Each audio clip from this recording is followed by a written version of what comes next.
Hey guys, I'm Anna, and today I'm going to show you how to fix Vivid Money mobile app not working.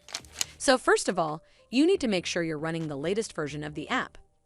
Open up App Store on your device, and then tap on this search icon in the bottom right corner. Then search for the Vivid Money app.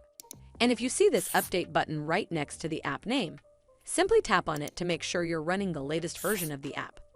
But if you still encounter this issue, then you need to clear App Cache. Go to your device settings and then scroll all the way down to General and tap on it. Then tap on iPhone Storage.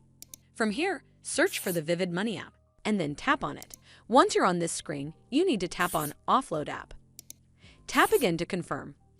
It'll take a bit for processing, and then a Reinstall button will show up. Simply tap on it to reinstall the app. This should fix the issue, but if it doesn't, then you need to completely reinstall the app. Follow the on-screen instructions to navigate all the way to the app page.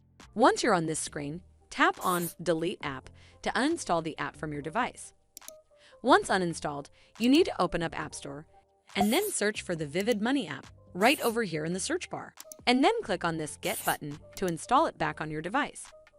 Hopefully this will fix the issue, and if it did, then make sure you give this video a super thanks by clicking on this heart icon to help support the channel, and don't forget to hit that subscribe button. We'll see you in the next one.